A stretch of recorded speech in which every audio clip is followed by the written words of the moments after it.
सर्व सेवक सेविकांना नमस्कार। महानत्यागी बाबा जुमदेवजी यांनी मानव धर्माची स्थापना 1949 साली फेब्रुवारी महिन्याच्या 3या आठवड्यात महाशिवरात्रीच्या पर्वावर केली। मानव धर्माचा मुख्य उद्देश मानवाने मानवासारखे वागावे हा आहे। या धर्माची शिकवण म्हणून मानवाला भगवत प्राप्तीसाठी निष्काम कर्मयोग साधण्याकरिता त्यांच्या आयुष्यात वागण्याकरिता बाबांनी 4 तत्व, 3 शब्द आणि 5 नियम दिले आहे। 4 तत्व: 1 परमात्मा, 1 2 मरे या जिये भगवत नाम पर, 3 दुखदारी दूर करते हुए उद्धार, 4 इच्छा अनुसार भोजन, 3 शब्द: 1 सत्य बोलणे, 2 मर्यादा पाळणे, 3 प्रेमाने वागणे, 5 नियम: 1 ध्येयाने एक भगवंत मानणे, 2 सत्य, मर्यादा व प्रेम सेवकांत तसेच कुटुंबात कायम करणे, 3 अनेक वाईट व्यसन बंद करणे, दारू, टॉनिक, सट्टा, जुवा, लॉटरी, कोंबड्याची काती, चोरी करणे, खोटे बोलणे, राग आणणे बंद करणे, स्त्रियांनी मुलांना आणि पतिदेवाला वाईट शब्दांत बोलू नये, याशिवाय मानवी जीवन खाली आणणारे कोणतेही वाईट व्यसन बंद करणे, 4 कुटुंबात व सेवकात एकता कायम करणे, 5 मानव मंदिर सजविण्याकरिता दान देणे, आपले कुटुंब मर्यादित ठेवणे। मानवाने भगवंताच्या चरणावर मरून त्याला उभे केले पाहिजे आणि त्याने सर्व कार्य भगवंताला समोर ठेवून केले तर तो नेहमी सुखी आणि समाधानी राहू शकतो। बाबांनी या मार्गात एकच परमेश्वर मानला आहे। बाबा हनुमानजी हे महानत्यागी बाबा जुमदेवजी यांचे गुरु आहे। त्यांनीच बाबांना एका परमेश्वराची ओळख करून दिली। परंतु बाबा हनुमानजी हे या मार्गाचे परमेश्वर नाही। परमेश्वर ही व्यक्ती नसून 24 तास जागृत असणारी दैवी शक्ती आहे। ती निराकार आणि चैतन्यमय आहे। प्रत्येकाच्या आत्म्यात ती शक्ती विराजमान आहे, म्हणून प्रत्येक मानव हा चैतन्य आहे।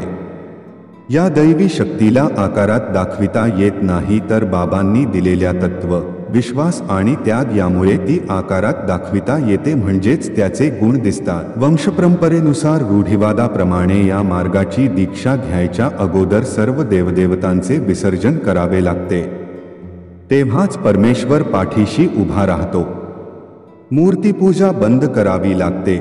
श्री संत तुलसीदासांनी म्हटले आहे की पत्थर पूजे भगवान मिले तो मै पूजू पहा। या म्हणीप्रमाणे बाबा नेहमी सांगतात की भगवंत निर्जीव वस्तूमध्ये वास करीत नाही, तर तो सजीव वस्तूंमध्ये वास करतो, त्यामुळे त्याचा आत्मा हा चैतन्य असतो। परमेश्वराने बाबांना त्यांच्या आत्म्यात आपली ओळख करून दिली आहे, म्हणून बाबा हे प्रत्येक मानवाच्या आत्म्यात परमेश्वर पाहतात, जो 24 तास त्याचे जीवन चैतन्यमय बनवितो।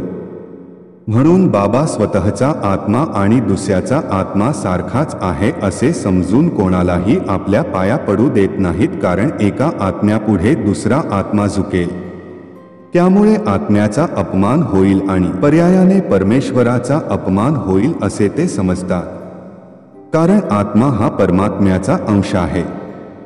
हीच शिकवण त्यांनी मानवाला, सेवकाला दिली आहे। या मार्गातील सेवकाला कोणत्याही देवळात नमस्कार करता येत नाही, तसेच तांत्रिक मांत्रिक यांचाही उपचार करता येत नाही, किंबहुना या तांत्रिक मांत्रिकांचा इलाज या मार्गातील सेवकांवर चालत नाही। अनेक वाईट व्यसने बंद करावी लागतात।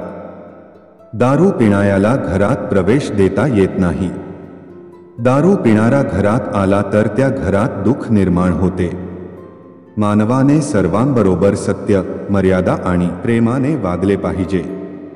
त्याने त्याच्यातील मोह, माया आणि अहंकार नष्ट करायला पाहिजे। त्याने निष्काम भावनेने कार्य करावे। दुसऱ्याच्या स्वार्थात स्वतःचा स्वार्थ साधावा।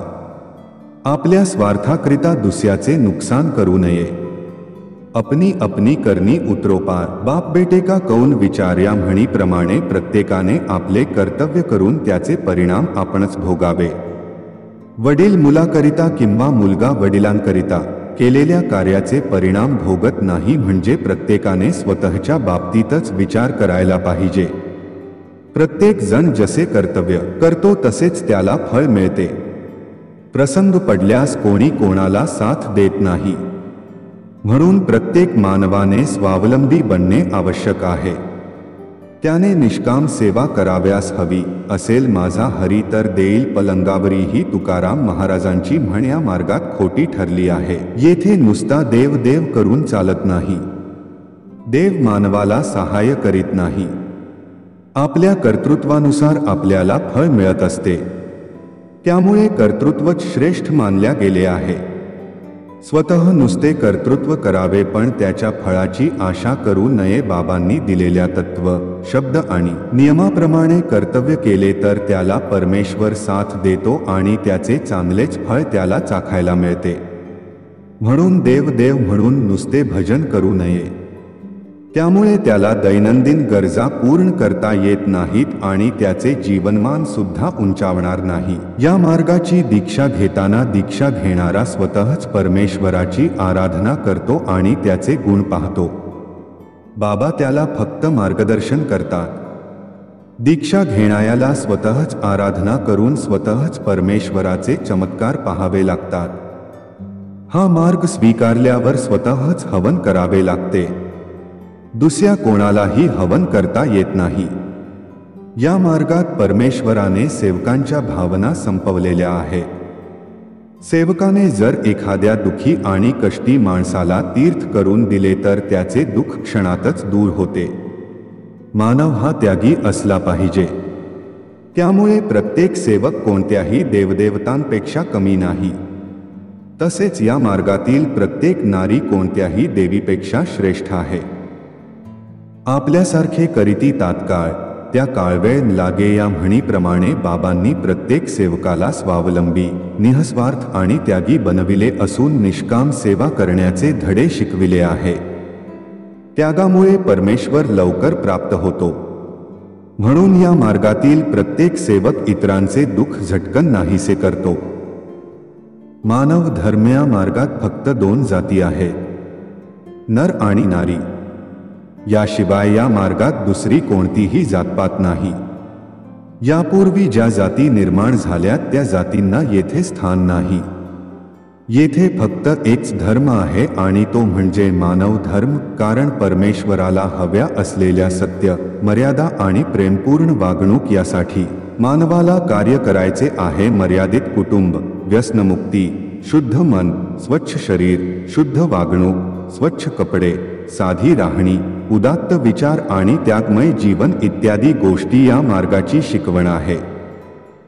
तत्व, निश्चय आणि त्यागाने परमेश्वर मानवाजवळ असतो. तत्वाने निष्काम कर्मयोग साधला जातो. निश्चयाने विश्वास वाढतो तर त्यागाने धैर्य वाढते. या मार्गात भावनेला मुळीच स्थान नाही. या मार्गाचे निशाण हे देशाचे निशाण आहे. प्रत्येक मानवाचे कर्तव्य आहे की त्याने ज्या भूमीवर जन्म घेतला असेल ती त्याची कर्मभूमी मानली पाहिजे आणि त्याबद्दल त्याला अभिमान असला पाहिजे. त्याकरिता तिचे रक्षण करणे हे त्याचे आद्य कर्तव्य आहे. आपली सोडवणूक करावी. आपणच्या म्हणीप्रमाणे या मार्गातील प्रत्येक सेवक त्याला येणाऱ्या दुःखापासून स्वतःला सोडवतो. मानव हा कार्य करणारा प्राणी आहे. तो कार्य करताना चुकतो आणि त्या चुकीमुळे त्याच्यावर दुःख येते. या दुःखातून मुक्त होण्याकरिता त्याला पुन्हा भगवंताजवळ आपली चूक कबूल करावी लागते. पुन्हा चूक करणार नाही असे वचन द्यावे लागते. कारण मानव हा क्षमेला पात्र आहे. वरील म्हणीप्रमाणे भगवंत त्याला क्षमा करून दुःखातून मुक्त करतो.